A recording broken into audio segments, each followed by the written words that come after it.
Hello guys, welcome to Caesar's Teasers. In today's episode, Gregory Peck.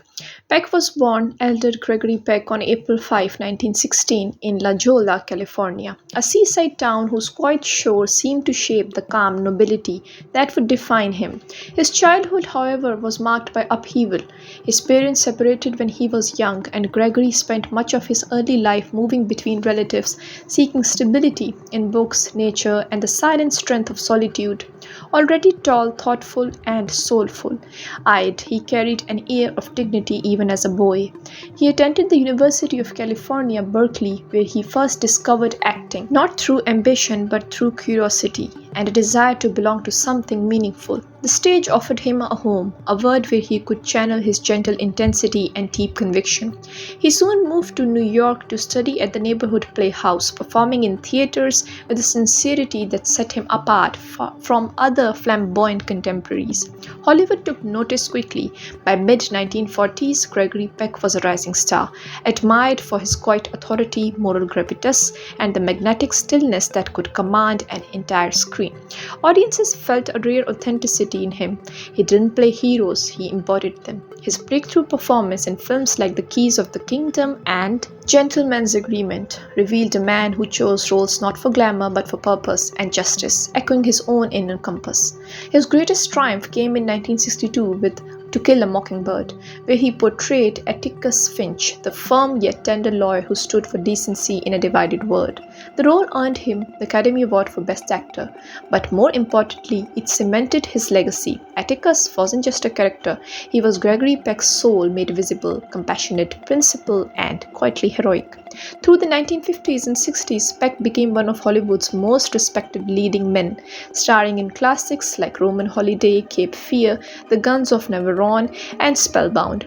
His deep voice, towering presence, and moral clarity made him a symbol of integrity in an industry often ruled by ego and excess. Yet he remained humble, warm, and self-effacing, always crediting his success to luck and discipline. Off-screen, Peck wasn't honorable as the men he portrayed. He was an advocate for civil rights, a supporter of humanitarian causes, and a man who believed in using his influence responsibly. His friendships was deep and his demeanor gentle and thoughtful. Those who knew him said that he had an old world grace, a kindness that felt almost royal. Peck's personal life was a reflection of the quiet integrity and emotional depth the audience saw on screen. Behind the elegance and moral gravity of his performances was a man who valued love, loyalty, and family above the glitter of Hollywood. His first marriage in 1942 was to Greta Kukyun, a gentle and grounded Finnish-born woman who supported him through his earliest years of struggle and rising fame. Together they had 3 sons, Jonathan, Stephen, and Carrie. Peck was a devoted father, the kind who'd read bedtime stories when he wasn't filming and insisted on being present for milestones despite a punishing Hollywood schedule. But the pressure of fame, constant travel, and emotional distance slowly created cracks in the marriage, and the couple divorced in 1955. During the mid-1950s, Peck experienced one of the most defining emotional chapters of his life. He fell deeply in love with Veronique Pisani, a French journalist who had interviewed him during a press tour. Their connection was instant, elegant, warm, and profoundly honest. She was sophisticated, empathetic, and had a calming presence that matched his reflective nature. They married in 1955, just a day after his divorce was finalized, and the bond lasted nearly 50 years. Together they had 2 children, Anthony and Cecilia. Peck's personal life was also shaped by significant heartbreak. His eldest son, Jonathan Peck, tragically died in 1975, a loss that marked Gregory forever. He rarely spoke publicly about the pain, but those close to him said that he carried a grief with a quiet, lifelong sorrow, channeling much of it on into charity work, mentorship, and a deeper dedication to his family. Despite his fame, Peck maintained a reputation for humility and kindness.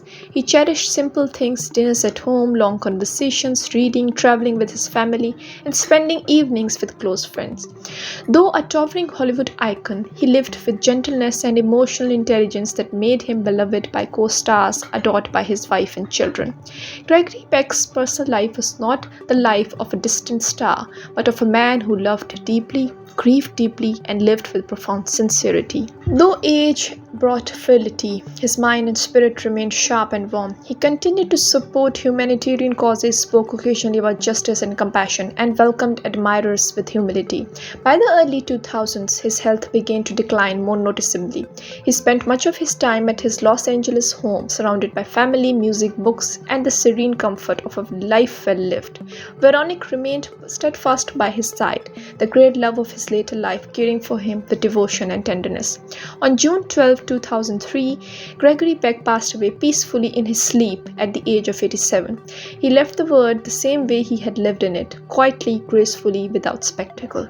His death brought an immediate wave of tributes. Actors, directors, writers, and admirers around the world spoke of him not just as a giant of cinema, but as a man of rare decency. Facts about Gregory Peck that you didn't know. He almost became a doctor. Before discovering acting, Peck planned to study medicine. It was only after enrolling at the UC Berkeley that he wandered into the drama class. He walked to save money. When he moved to New York to pursue acting, Peck was so poor that he walked miles daily instead of taking the subway, often skipping meals to pay for acting lessons. A serious back injury shaping his acting style. A college rowing accident left Peck with chronic back pain for life. This contributed to his calm, upright, slow-moving screen presence.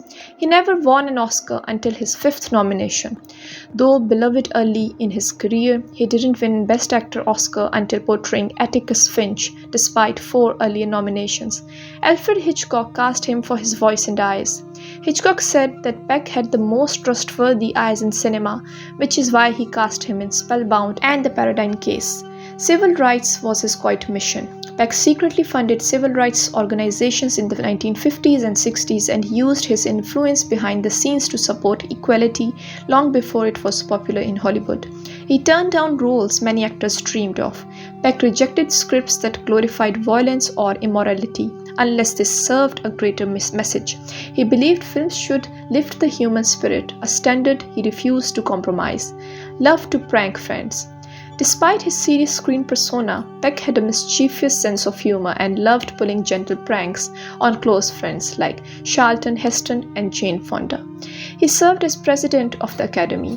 From 1967 to 1970, Peck served as president of the Academy of Motion Pictures of Arts. He was haunted by a premonition. In the 1960s, his son Jonathan dreamt that something terrible would happen. Tragically, Jonathan died a few days later, a loss that Peck quietly carried for the rest of his life. George Clooney modeled his acting after him. Clooney said that he tried to follow Peck's moral compass, approaches to roles, choosing characters with integrity and depth. Stay tuned for more great biographies. Don't forget to like, share, subscribe, and keep watching only Caesar's Teasers.